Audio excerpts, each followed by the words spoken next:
नमस्कार। आकाशवाणी से प्रस्तुत है समाचार प्रभात।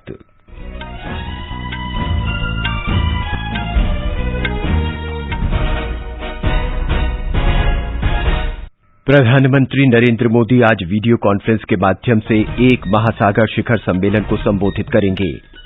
उत्तर प्रदेश विधानसभा चुनाव के पहले चरण में 60% से अधिक मतदान, राज्य में अगले चरण तथा गोवा और उत्तराखंड में एक चरण में होने वाले मतदान के लिए चुनाव प्रचार तेज। निर्वाचन आयोग ने मणिपुर की चुनाव तिथियां संशोधित की। पहले चरण का मतदान 28 फरवरी और दूसरे चरण का 5 मार्च को होगा। वित्त मंत्री निर्मला सीतारामन ने कहा, सरकार ने वैश्विक महामारी की चुनौतियों के बावजूद अर्थव्यवस्था का कुशल प्रबंधन किया। संसद के बजट सत्र के पहले चरण का आज अंतिम दिन। वित्त मंत्री राज्यसभा में बजट चर्चा का जवाब देंगी। विदेश मंत्री एस जयशंकर आज मेलबर्न में क्वाड विदेश मंत्रियों की बैठक में हिस्सा लेंगे। राष्ट्रपति भवन का मुगल गार्डन कल से आम जनता के लिए खुलेगा और भारत और वेस्टइंडीज के बीच तीसरा और अंतिम एक दिवसीय क्रिकेट मैच आज दोपहर अहमदाबाद में।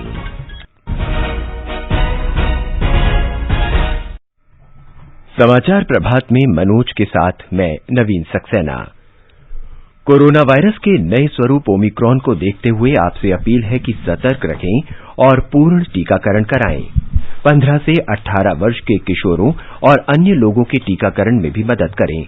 सुरक्षित रहने के लिए कृपया 3 सरल उपायों का पालन अवश्य करें। मास्क पहनें, 2 गज की सुरक्षित दूरी बनाए रखें, हाथ और चेहरा साफ रखें। कोविड से संबंधित किसी भी जानकारी और मार्गदर्शन के लिए राष्ट्रीय हेल्पलाइन नंबर 01123978046 और 1075 पर संपर्क करें। और अब समाचार विस्तार से। प्रधानमंत्री नरेंद्र मोदी आज एक महासागर शिखर सम्मेलन को संबोधित करेंगे। वीडियो कॉन्फ्रेंस के माध्यम से हो रहे इस सम्मेलन में जर्मनी, ब्रिटेन, दक्षिण कोरिया, जापान और कनाडा सहित विभिन्न देशों के राष्ट्राध्यक्ष और शासनाध्यक्ष का भी संबोधन होगा। फ्रांस, संयुक्त राष्ट्र और विश्व बैंक के सहयोग से 9 से 11 फरवरी तक ब्रेस्ट में सम्मेलन का आयोजन कर रहा है। एक महासागर शिखर सम्मेलन का उद्देश्य स्वस्थ और सतत महासागरीय पारिस्थितिकीय तंत्र का संरक्षण करना और उसे मजबूत बनाना है। उत्तर प्रदेश के 11 जिलों की 58 विधानसभा सीटों के लिए कल पहले चरण का मतदान हुआ। 60% से अधिक मतदाताओं ने अपने मताधिकार का प्रयोग किया। राज्य में 7 चरणों में मतदान होना है। उत्तर प्रदेश में अगले चरण तथा गोवा और उत्तराखंड में एक चरण में होने वाले मतदान के लिए चुनाव प्रचार तेज हो गया है। सभी पार्टियों के वरिष्ठ नेता रैली, घर घर जाकर प्रचार अभियान के माध्यम से मतदाताओं को लुभाने की कोशिश कर रहे हैं। उत्तर प्रदेश में विधानसभा चुनाव के पहले चरण का मतदान होने के बाद सभी राजनीतिक दलों ने अगले चरण के चुनावों पर ध्यान केंद्रित कर दिया है। सभी दलों ने जन समर्थन जुटाने के लिए प्रचार तेज कर दिया है।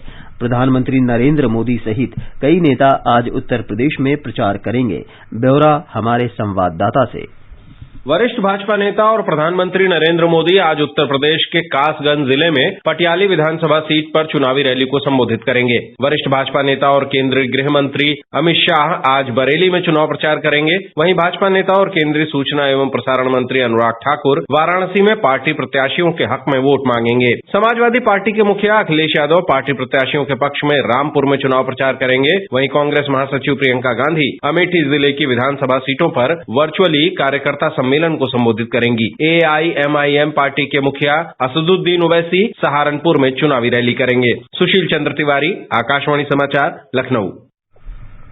उत्तराखंड में 70 विधानसभा सीटों के लिए 14 फरवरी को होने वाले चुनाव प्रचार अभियान अंतिम चरण में है।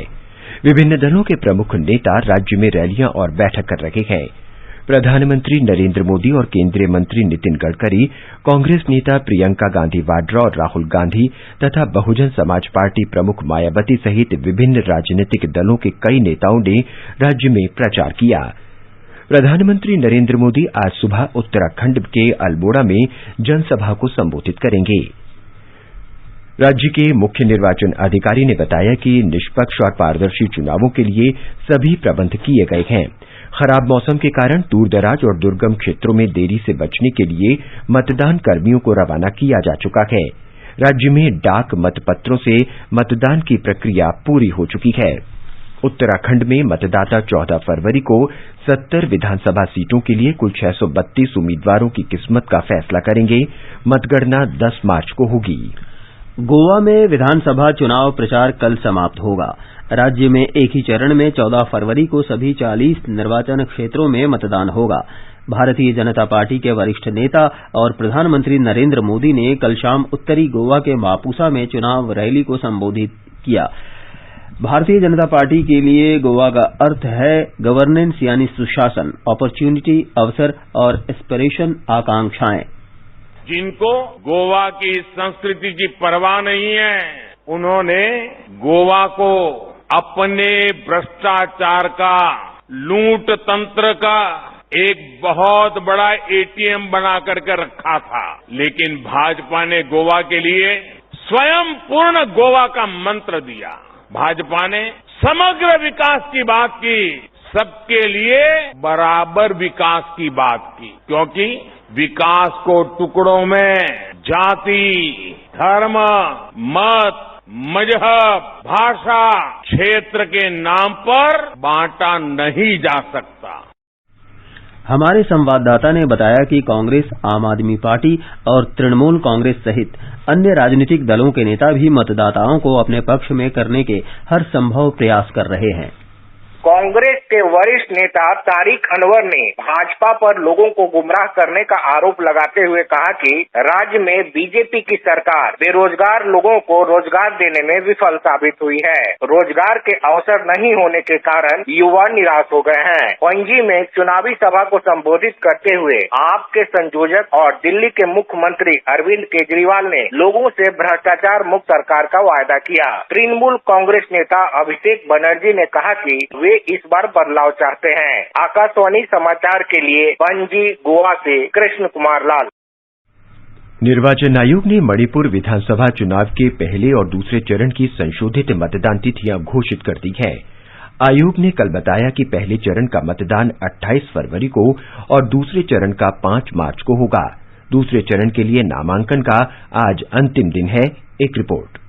इससे पहले निर्वाचन आयोग पहले और दूसरे चरण के मतदान 27 फरवरी और 3 मार्च को होने का घोषणा की थी, लेकिन कुछ ईसाई संगठन और चर्चों के नेताओं ने पहले चरण के मतदान की एक और तारीख तय करने की निवेदन किया था, क्योंकि 27 फरवरी रविवार है और ईसाइयों को रविवार को वोट डालने में समस्या का सामना करना पड़ सकता है। निर्वाचन आयोग ने कहा कि सभी परिस्थितियों पर विचार करते हुए पहले चरण के मतदान की तारीख को 28 फरवरी और दूसरे चरण के लिए 5 मार्च को मतदान करने का निर्णय लिया गया है। इस बीच मणिपुर में दूसरे चरण के चुनाव के लिए नामांकन पत्र दाखिल करने की आज आखिरी तारीख है। आकाशवाणी समाचार के लिए इम्फाल से जे थोक्सोम। दूसरे चरण के लिए पर्चों की जांच 14 फरवरी को होगी और 16 फरवरी तक नाम वापस लिए जा सकेंगे। इस चरण में 6 जिलों के 22 निर्वाचन क्षेत्रों में 5 मार्च को वोट डाले जाएंगे। संसद के बजट सत्र के पहले चरण का आज अंतिम दिन है। राज्यसभा में आज केंद्रीय बजट पर चर्चा जारी रहेगी। वित्त मंत्री निर्मला सीतारामन के जवाब के बाद चर्चा संपन्न होगी। लोकसभा में आज गैर सरकारी सदस्य कार्यसूची पेश होगी। संसद का बजट सत्र 31 जनवरी को राष्ट्रपति के अभिभाषण के साथ शुरू हुआ था। बजट सत्र का दूसरा चरण 14 मार्च से 8 अप्रैल तक चलेगा। वित्त मंत्री निर्मला सीतारामन ने कहा है कि नरेंद्र मोदी सरकार ने वैश्विक कोविड महामारी की अप्रत्याशित चुनौतियों के बावजूद अर्थव्यवस्था का सतर्क और कुशल प्रबंधन किया है। वित्त मंत्री कल शाम लोकसभा में बजट पर चर्चा का जवाब दे रही थी। उन्होंने कहा कि वर्ष 2008-2009 के वैश्विक वित्तीय संकट के दौरान भारतीय अर्थव्यवस्था के सकल घरेलू उत्पाद वृद्धि दर में कमी आई थी और 2,21,000 करोड़ रुपए का संकुचन हुआ था, लेकिन उपभोक्ता मूल्य सूचकांक 9.1% रहा था। वित्त मंत्री ने कहा कि भारत की अर्थव्यवस्था विश्व की सबसे तेज वृद्धि दर वाली अर्थव्यवस्था होगी। फास्टेस्ट ग्रोइंग इकोनॉमी का डेटा कंपेयर करेंगे यूएस से, यूनाइटेड स्टेट्स ऑफ अमेरिका से, -3.4 जब वी वेर -7.3, मतलब कम हिट हुआ, ज्यादा हिट उनके ऊपर नहीं हुआ। उनका 2021 का जहां हम 9% में है वो 5.6% में। हमारा रिकवरी अच्छा चल रहा है। डेवलप्ड कंट्री हो, इमर्जिंग इकोनॉमी हो, हमारे जैसे बड़ा इकोनॉमी हो, इन सब का ग्रोथ और इन सब का पैंडेमिक के समय गिरावट, ये सब को कंपेयर करते हुए गिरावट हमारे बहुत ज्यादा हुआ, मगर रिकवरी भी उतना ही पेस में हम आगे बढ़ रहे हैं इस साल, आने वाले साल, अगले साल भी। मनरेगा का उल्लेख करते हुए वित्त मंत्री ने कहा कि ये मांग संचालित कार्यक्रम है। जहां भी अधिक मांग होगी, कोष आवंटन अधिक होगा। उन्होंने स्पष्ट किया कि राज्यों के साथ राजस्व बंटवारा बढ़ रहा है। इस बजट में वर्ष 2013-14 की तुलना में कृषि के लिए आवंटन 6.6 गुना बढ़ाया गया है। आगे बढ़ने से पहले एक नजर मुख्य समाचारों पर। प्रधानमंत्री नरेंद्र मोदी आज वीडियो कॉन्फ्रेंस के माध्यम से एक महासागर शिखर सम्मेलन को संबोधित करेंगे। उत्तर प्रदेश विधानसभा चुनाव के पहले चरण में 60% से अधिक मतदान। राज्य में अगले चरण तथा गोवा और उत्तराखंड में एक चरण में होने वाले मतदान के लिए चुनाव प्रचार तेज। निर्वाचन आयोग ने मणिपुर की चुनाव तिथियां संशोधित की। पहले चरण का मतदान 28 फरवरी और दूसरे चरण का 5 मार्च को होगा। वित्त मंत्री निर्मला सीतारामन ने कहा, सरकार ने वैश्विक महामारी की चुनौतियों के बावजूद अर्थव्यवस्था का कुशल प्रबंधन किया। संसद का बजट सत्र के पहले चरण का आज अंतिम दिन। वित्त मंत्री राज्यसभा में बजट चर्चा का जवाब देंगी। विदेश मंत्री एस जयशंकर आज मेलबर्न में क्वाड विदेश मंत्रियों की बैठक में हिस्सा लेंगे।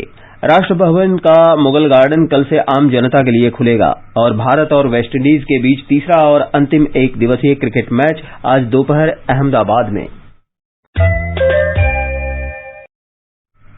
देश में कोविड टीकाकरण 171 करोड़ 73 लाख से आंकड़े को पार कर गया है। स्वास्थ्य मंत्रालय ने बताया कि कल शाम तक 43 लाख से अधिक वैक्सीन डोज लगाई गई। अब तक पात्र श्रेणी के लोगों को 1 करोड़ 64 लाख से अधिक एहतियाती टीके लगाए गए हैं। 15 से 18 वर्ष आयु वर्ग के किशोरों को 5 करोड़ 12 लाख से अधिक पहली डोज और 1 करोड़ 19 लाख से अधिक दूसरी डोज लगाई जा चुकी है। केंद्रीय स्वास्थ्य मंत्रालय ने कहा है कि देश में कोरोना संक्रमितों की दैनिक औसत संख्या में लगातार कमी आ रही है। स्वास्थ्य मंत्रालय के संयुक्त सचिव लव अग्रवाल ने कहा कि इस समय उपचार करा रहे रोगियों की संख्या लगभग 7,90,000 है। श्री अग्रवाल ने कहा कि 4 राज्य केरल, महाराष्ट्र, तमिलनाडु और कर्नाटक में 50,000 से अधिक लोग उपचाराधीन हैं। 11 राज्यों में उपचार करा रहे लोगों की संख्या 10,000 से 50,000 के बीच है, जबकि 21 राज्यों में ये संख्या 10,000 से कम है। उन्होंने कहा कि देश में कोविड संक्रमितों की सर्वाधिक संख्या केरल में है। वहां 2,58,000 से अधिक लोगों का उपचार चल रहा है।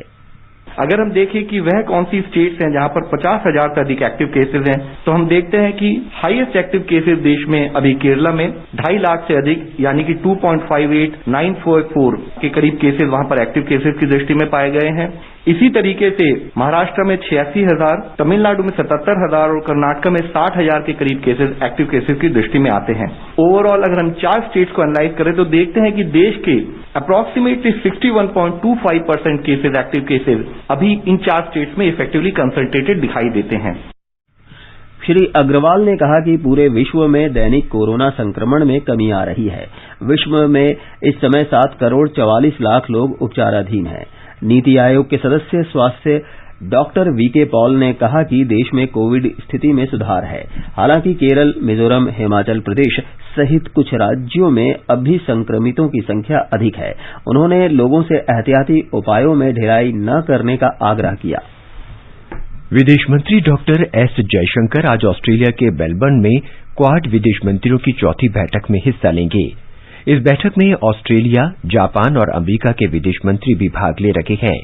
बैठक में वर्तमान क्वाड सहयोग की समीक्षा की जाएगी और पिछले वर्ष हुई शिखर बैठकों में कोविड महामारी, आपूर्ति श्रृंखला, महत्वपूर्ण प्रौद्योगिकी, जलवायु परिवर्तन और बुनियादी ढांचे जैसी समकालीन चुनौतियों के समाधान के लिए घोषित एजेंडे को कार्य रूप दिया जाएगा। भारत और ऑस्ट्रेलिया के बीच अंतरिम मुक्त व्यापार समझौते को गति देने के लिए वाणिज्य और उद्योग मंत्री पीयूष गोयल और ऑस्ट्रेलियाई व्यापार तथा निवेश मंत्री डैन तेहान ने कल विस्तृत बातचीत की। भारत और ऑस्ट्रेलिया के बीच द्विपक्षीय व्यापार पिछले साल 24 अरब अमेरिकी डॉलर से अधिक हो गया है। इससे पहले दोनों मंत्रियों ने 21 दिसंबर 2021 को वर्चुअल तरीके से इस संबंध में बातचीत की थी।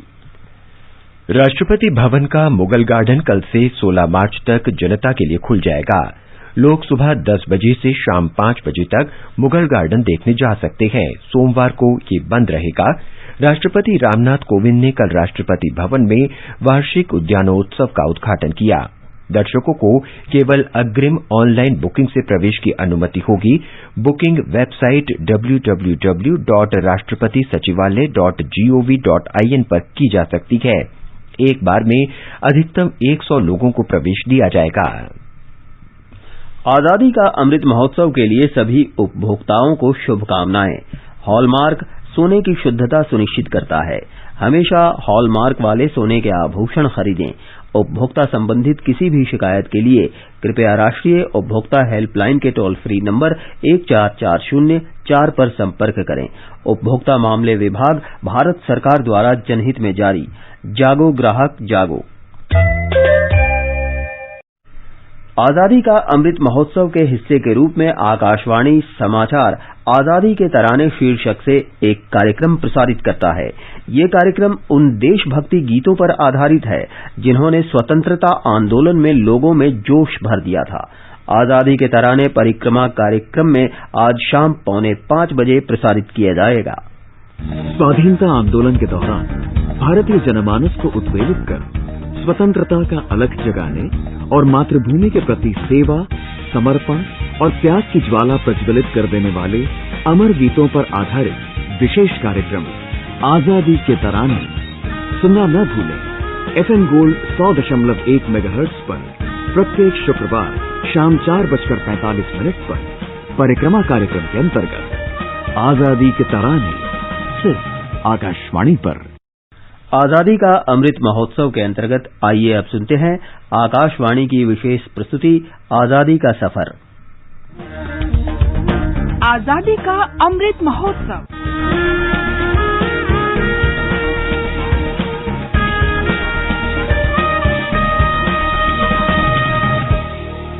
आजादी का सफर आकाशवाणी समाचार के साथ। भारत का गौरवशाली स्वतंत्रता संग्राम आधुनिक विश्व के महानतम संघर्षों में से एक है। आकाशवाणी समाचार रोजाना आपके लिए ला रहा है इस संघर्ष की एक झलक।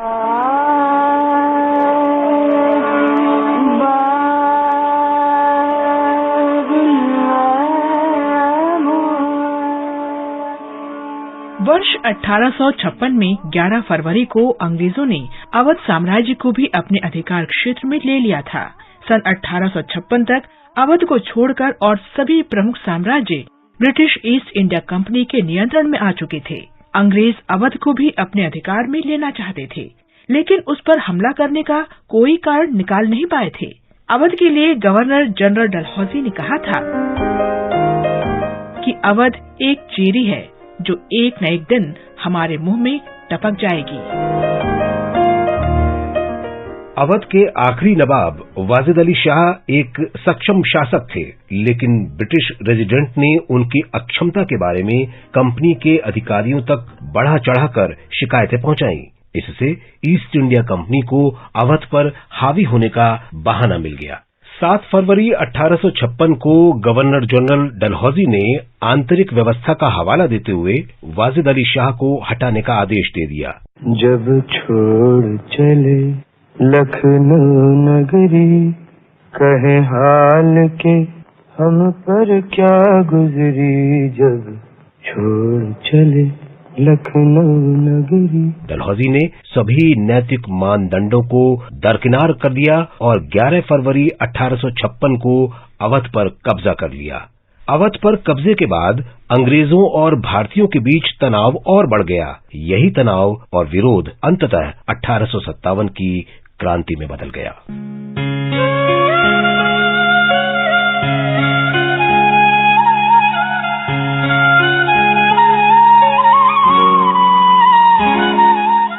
वर्ष 1933 में 11 फरवरी को महात्मा गांधी का लोकप्रिय पत्र हरिजन शुरू हुआ था।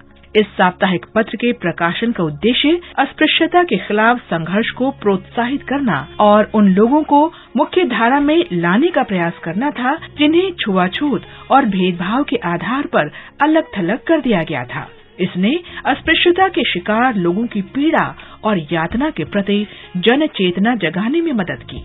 इस पत्र के अधिकांश संस्करणों के लिए रविन्द्रनाथ टैगोर ने अस्पृश्यता के खिलाफ जागरूकता के वास्ते कविताएं लिखी। ये पत्र हिंदी और गुजराती में भी प्रकाशित हुआ और 1948 तक इसका प्रकाशन जारी रहा।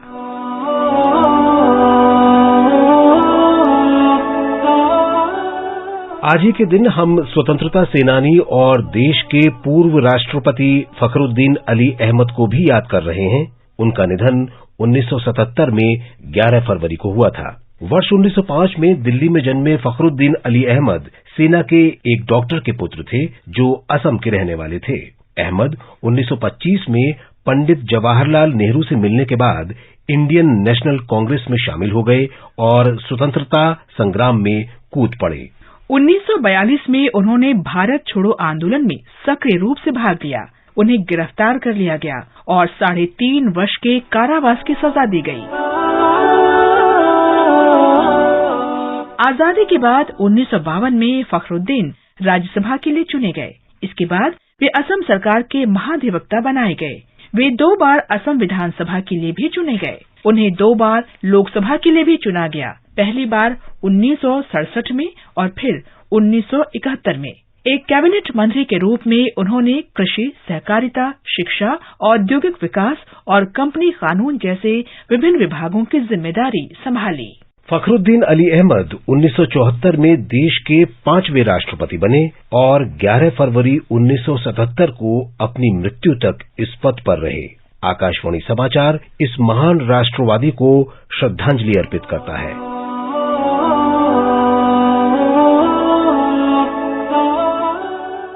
और अब आकाशवाणी समाचार के साथ आजादी का सफर की ये कड़ी यहीं संपन्न होती है। कल फिर मिलेंगे अगली कड़ी में।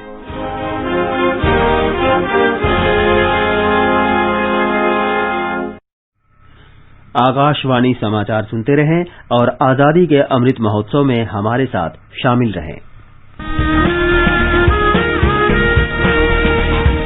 आजादी के 75 वर्षों का पर्व अमृत महोत्सव के पावन अवसर पर आकाशवाणी समाचार लेकर आया है अमृत महोत्सव क्विज। आप भी इस क्विज का हिस्सा बन सकते हैं। हमारे समाचार बुलेटिनों में पूछे गए स्वतंत्रता आंदोलन से जुड़े प्रश्नों का जवाब देकर। आपसे ये सवाल प्रत्येक सोमवार और मंगलवार को सुबह 8 बजे प्रसारित होने वाले बुलेटिन समाचार प्रभात में पूछे जाएंगे। श्रोता email Amrit Mahotsav quiz @prasarabharati.gov.in पर अपने जवाब भेज सकते हैं। आप अपने जवाब व्हाट्सएप नंबर 8826546262 पर भी भेज सकते हैं। विजेता का चुनाव सही जवाबों में से लकी ड्रॉ के माध्यम से होगा और इसकी घोषणा अगले दिन इसी बुलेटिन में की जाएगी। विजेता को प्रमाण पत्र के साथ एक उपहार भी दिया जाएगा। साथ ही विजेता का नाम हमारे ट्विटर हैंडल पर भी फ्लैश होगा। तो आइए मनाएं आजादी के 75 वर्षों का पर्व अमृत महोत्सव आकाशवाणी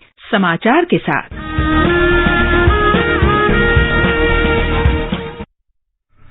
भारत और वेस्टइंडीज के बीच एक दिवसीय क्रिकेट श्रृंखला का तीसरा और अंतिम मैच आज अहमदाबाद में नरेंद्र मोदी स्टेडियम में खेला जाएगा। मैच दिन के 1:30 से शुरू होगा। भारत श्रृंखला में 2-0 की बढ़त ले चुका है। उसने पहला मैच 6 विकेट से और दूसरा 44 रन से जीता था।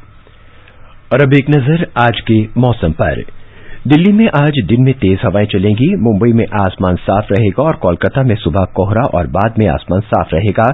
चेन्नई में बादल छाए रहेंगे। श्रीनगर, लेह और गिलगित में बादल छाए रहने की संभावना है। जम्मू और मुजफ्फराबाद में आसमान साफ रहेगा। इन स्थानों पर तापमान 0 से 14 डिग्री सेल्सियस से लेकर 23 डिग्री सेल्सियस के बीच रहेगा। दक्षिण में विशाखापत्तनम में धुंध के साथ आंशिक रूप से बादल छाए रहेंगे। बेंगलुरु और हैदराबाद में सुबह कोहरा और बाद में आसमान साफ रहेगा। गुवाहाटी, आइजॉल, कोहिमा, शिलांग और ईटानगर में भी बादल छाए रहेंगे। 1-2 स्थानों पर हल्की बारिश हो सकती है। गैंगटॉक में वर्षा होगी और अगरतला में आसमान साफ रहेगा। इन शहरों में न्यूनतम तापमान 3 और अधिकतम तापमान 26 डिग्री सेल्सियस के बीच रहने का अनुमान है। ये समाचार हमारी वेबसाइट newsonair.gov.in/hindi पर भी उपलब्ध है। और मनोज, अब बताएं कि आज के समाचार पत्रों में क्या विशेष है। जी, उत्तर प्रदेश विधानसभा चुनाव के पहले चरण के मतदान को सभी समाचार पत्रों ने अलग अलग सुर्खियों से दिया है। हिंदुस्तान की खबर है यूपी का रण, नोएडा में रिकॉर्ड वोटिंग। वहीं लोक सत्य की खबर है पहले चरण में 60% से अधिक मतदान। राष्ट्रीय सहारा की सुर्खी है 60% वोटरों ने दिखाया दम। पश्चिमी उत्तर प्रदेश के 11 जिलों की 58 सीटों के लिए 60% से ज्यादा वोट पड़े। अमर उजाला ने लिखा है पहला चरण मतदाता फर्स्ट डिवीजन। दैनिक भास्कर ने आरबीआई का अनुमान शीर्षक से लिखा है सस्ता लोन मिलता रहेगा, ईएमआई भी नहीं बढ़ेगी। जनसत्ता लिखता है रिजर्व बैंक ने आर्थिक वृद्धि दर अनुमान 7.8% किया। रिजर्व बैंक द्वारा रेपो रेट में किसी तरह का बदलाव नहीं करने को भी समाचार पत्रों ने अपने पहले पन्ने पर प्रकाशित किया है। हिंदुस्तान ने सुर्खी दी है रेपो रेट 4% पर बरकरार। वहीं नवभारत टाइम्स लिखता है आरबीआई ने प्राइवेट क्रिप्टो करेंसी को खतरा बताया। केंद्र सरकार द्वारा विदेशों से आने वाले यात्रियों के लिए संशोधित दिशा निर्देश को भी समाचार पत्रों ने अलग अलग शीर्षक से दिया है। दैनिक ट्रिब्यून की सुर्खी है विदेशों से आने वालों के लिए अब पृथकवास नहीं। पंजाब केसरी ने लिखा है विदेश से आने वालों के लिए आरटीपीसीआर जरूरी नहीं। राष्ट्रीय सहारा ने अपने पहले पन्ने के बॉटम पर दिया है मामले कम हुए तो विदेश से आने वालों को मिली राहत। वाहन निर्माताओं द्वारा कार में 3 पॉइंट सीट बेल्ट मुहैया कराना अनिवार्य होगा। आज के सभी समाचार पत्रों में है। अमर उजाला ने लिखा है वाहन कंपनियों को अब कार में 3 पॉइंट सीट बेल्ट अनिवार्य रूप से देनी होगी। हिंदुस्तान ने सड़क परिवहन मंत्री नितिन गडकरी के हवाले से लिखा है देश में अंतर्राष्ट्रीय मानकों पर कारों की क्रैश टेस्टिंग। अब राष्ट्रीय युद्ध स्मारक पर सुनाई देंगी स्कूली बैंड की धुनें। हरी भूमि की खबर है। पत्र आगे लिखता है राष्ट्रीय युद्ध स्मारक की 3री वर्षगांठ से पहले 22 फरवरी से होगी इसकी शुरुआत। राजस्थान पत्रिका ने अपने पहले पन्ने के बॉटम पर जय विज्ञान शीर्षक से दिया है वैज्ञानिकों ने बनाया नकली सूरज, रिकॉर्ड ऊर्जा पैदा की। पत्र लिखता है ब्रिटेन ने सूरज की तकनीक पर परमाणु संलयन को अंजाम देने वाला रिएक्टर बनाया। अंत में मुख्य समाचार एक बार फिर। प्रधानमंत्री नरेंद्र मोदी आज वीडियो कॉन्फ्रेंस के माध्यम से एक महासागर शिखर सम्मेलन को संबोधित करेंगे। उत्तर प्रदेश विधानसभा चुनाव के पहले चरण में 60% से अधिक मतदान। राज्य में अगले चरण तथा गोवा और उत्तराखंड में एक चरण में होने वाले मतदान के लिए चुनाव प्रचार तेज। निर्वाचन आयोग ने मणिपुर की चुनाव तिथियां संशोधित की।